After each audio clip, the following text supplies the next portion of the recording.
Hello punters, another review. Still in lockdown, so no Mitchell for this review either. He's probably busy working on his swing or putting into cups. Jackass. Whoa! The club went further than the ball. The Mortuary collection. Just a heads up, this will be a spoiler review. It's been out for a couple of years, but it's just come out on Shudder, a new streaming service which focuses on thrillers and horror movies and shows.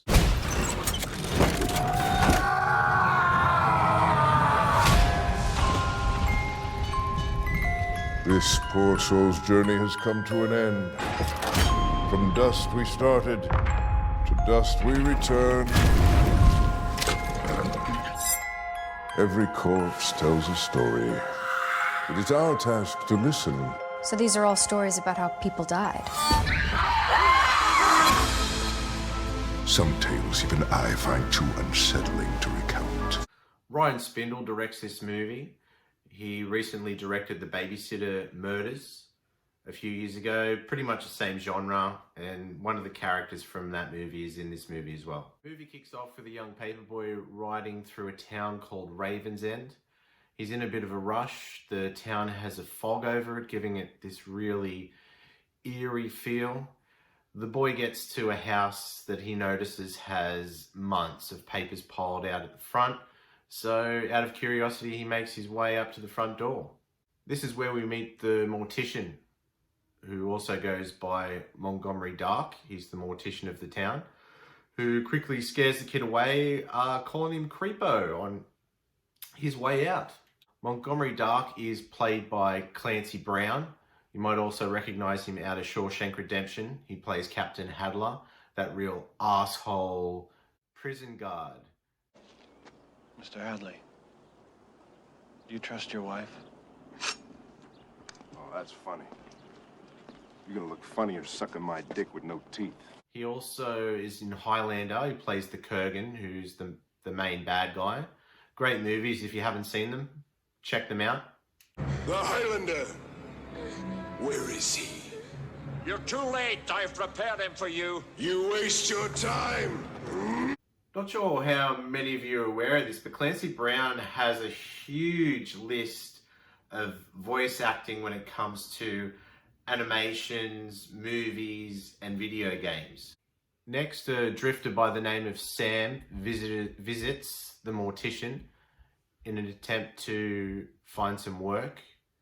She notices around his office that he has all these books and stories of the people that have died or been murdered that have made their way to the mortuary.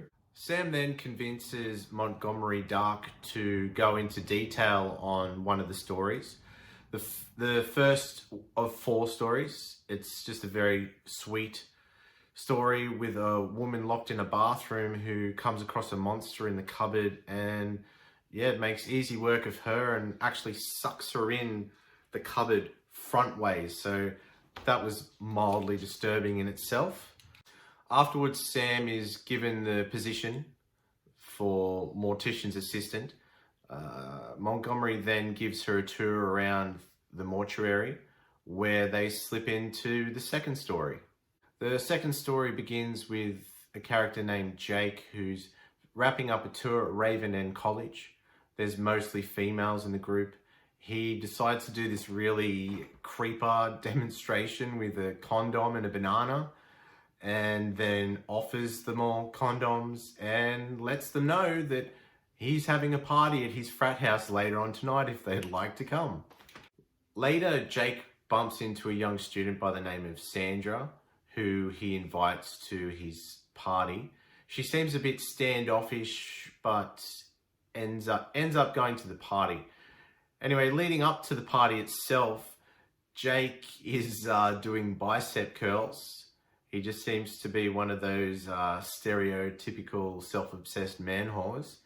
And the actor nails the character. Sandra shows up at the party. They then go upstairs to make out. They start getting heavy and into it.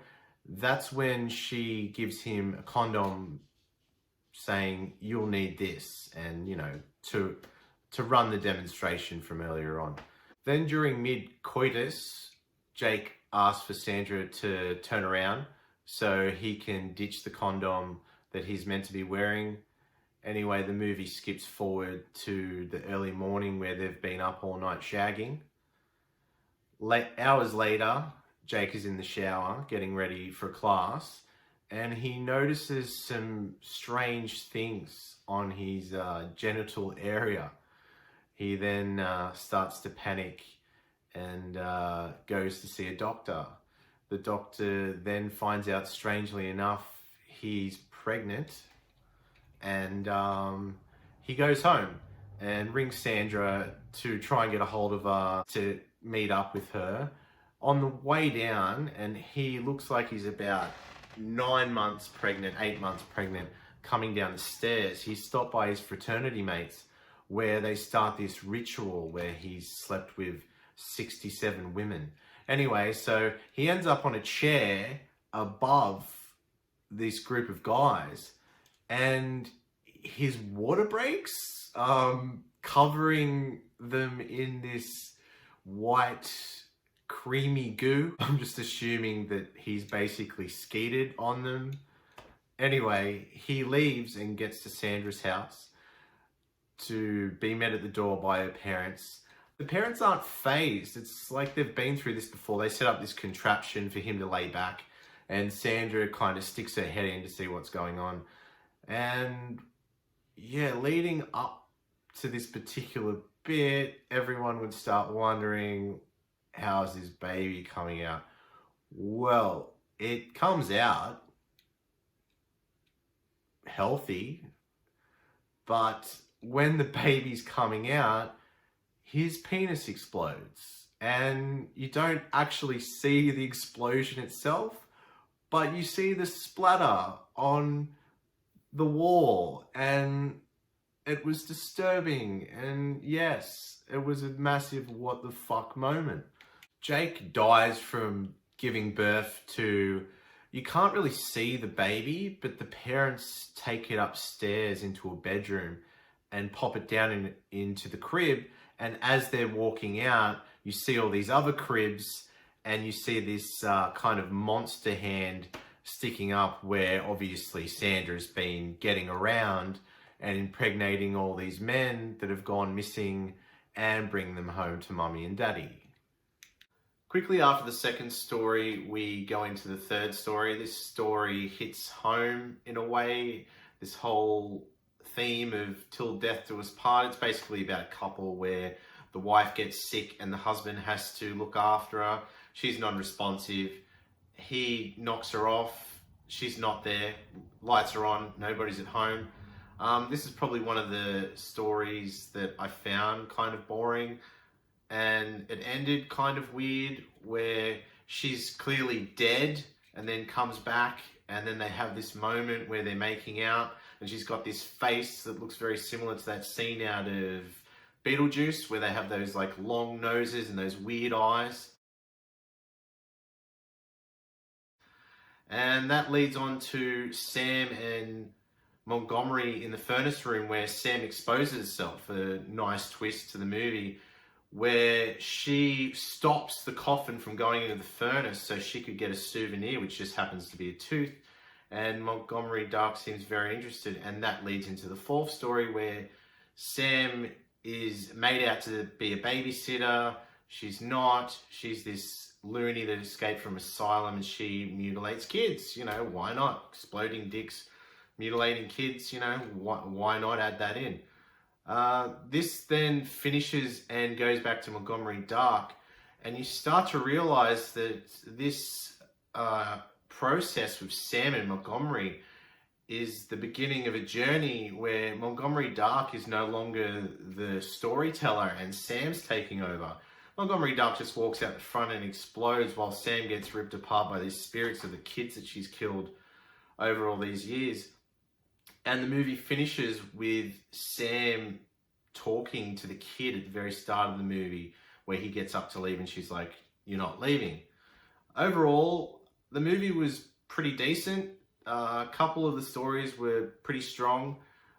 They seem similar to the Tales from the Crypt with that old skeleton looking guy who's like falling apart. That's what I call dragging your wife to a party.